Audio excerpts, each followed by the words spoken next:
शोला जो भड़के, दिल मेरा धड़के, दर्द जवानी का सताए बढ़ चढ़ के। शोला जो भड़के, भोली सूरत दिल के खोटे, नाम बड़े और दर्शन छोटे, दर्शन छोटे। तो आप समझ गए होंगे हम आज किसके बारे में बात करने वाले हैं। हाँ दोस्तों, भगवान दादा के बारे में हम आज सुनने वाले हैं, जिनका असली नाम था भगवान आभाजी पल्लव। तो आइए जानते हैं उनके बारे में कुछ दिलचस्प बातें।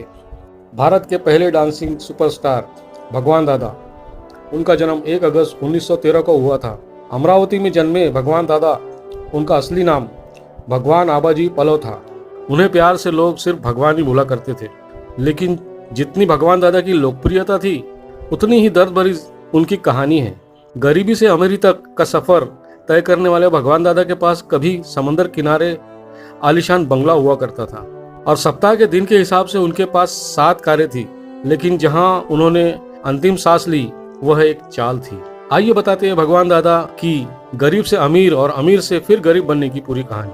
भगवान दादा के पिता मुंबई के एक टेक्सटाइल मिल में काम करते थे।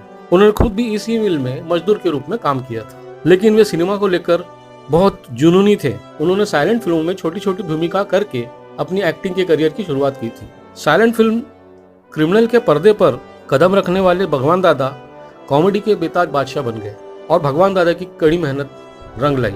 लोग उनके काम करने के तरीके से प्रभावित होने लगे। आम लोगों को, खासकर मजदूरों के बीच उनके द्वारा निभाए गए साधारण किरदार काफी पॉपुलर होने लगे। बात 1934 की है। उस समय भगवान दादा की पहली बोलती फिल्म हिम्मत मर्दा की शूटिंग चल रही थी। इस फिल्म में उनके साथ उस जमाने की मशहूर एक्ट्रेस ललिता पवार भी काम कर रही थी।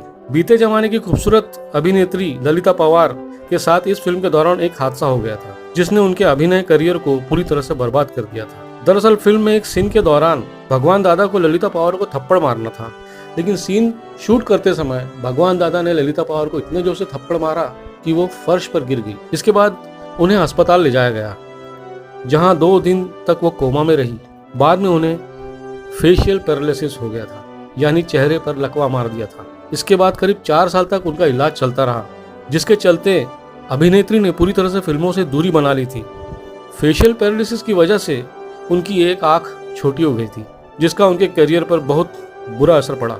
इस हादसे के बाद ललिता को इंडस्ट्री में नेगेटिव रोल मिलने शुरू हो गए और वह एक खलनायिका के रूप में मशहूर हो गई। हालांकि भगवान दादा को अभिनेत्री के साथ हुए इस हादसे का ताउम्र अफसोस रहा था।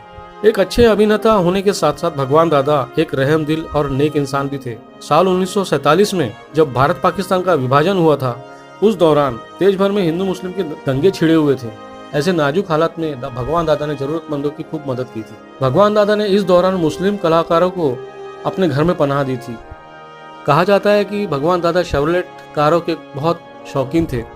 अपने इसी शौक के चलते उन्होंने शेवरलेट नाम की एक फिल्म में काम भी किया था। अपने काम के प्रति समर्पित भगवान दादा हॉलीवुड अभिनेता डगलस फेयरबैक्स के फैन थे। वह बिना किसी बॉडी डबल के अपने स्टंट खुद किया करते थे, जिसकी वजह से उनके स्टंट काफी असली लगते थे। इस वजह से दिग्गज अभिनेता राज कपूर उन्हें इंडियन डगलस कहकर पुकारते थे। इतना ही नहीं, भगवान दादा के लिए कहा जाता कि एक बार उनके द्वारा निर्देशित एक फिल्म में एक सीन में पैसे की बारिश दिखानी थी, तो इसके लिए उन्होंने असली नोटों का इस्तेमाल किया था। यही नहीं, फिल्म अलबेला के मशहूर गाने शोला जो भड़के में डांसर्स की कमी होने के बाद उन्होंने इस गाने में फाइटर्स का इस्तेमाल किया था। भगवान दादा ने जागृति पिक्चर्स के नाम से खुद का प्रोडक्शन हाउस शुरू किया और फिर 1947 में उन्होंने चेंबूर में जागृति स्टूडियो बनाया।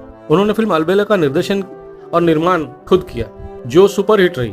फिल्म 50 सप्ताह से ज्यादा सिनेमाघरों में चली। इसके गाने शोला जो भड़के और भोली सूरत दिल के खोटे इतने लोकप्रिय हुए कि आज भी लोग इन्हें सुनना पसंद करते हैं। भगवान दादा को सफलता और शोहरत मिलती जा रही थी। उन्होंने मुंबई के एक पॉश इलाके में सी फेसिंग बंगला खरीद लिया, जिसमें 25 कमरे, और इतना ही नहीं, उनके पास 7 लग्जरी कारें थी। वे सप्ताह के हर दिन बदल बदल कर उनका इस्तेमाल किया करते थे। लेकिन वक्त ने करवट बदली। भगवान दादा ने अलबेला के जादू को फिर से बिखरने के उद्देश्य से लबेला बनाई और झमेला नाम की फिल्में बनाई, जो बुरी तरह फ्लॉप हुई। और फिर उन्होंने सहमे हुए सपने, जो पहले ही शो में फेल हो गई। फिर भगवान दादा ने किशोर कुमार के साथ हंसते रहना का निर्माण करने की शुरुआत की। इसके लिए भारी पैसा भी लगाया, पत्नी के गहने गिरवी रख दिए, पूरी जमा पूंजी इस खर्च पर लगा दी।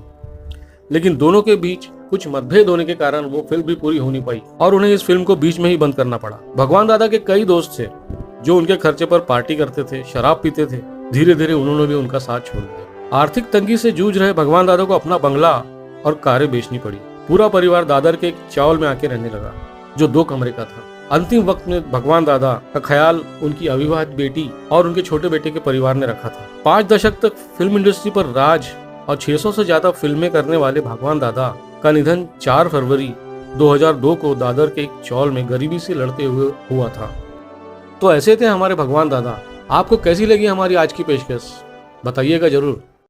तो देखते रहिए हमारा चैनल और लाइक करें, सब्सक्राइब करें, बेल आइकन दबाना ना भूलें। फिर मिलेंगे। नमस्कार, जय हिंद, जय भारत।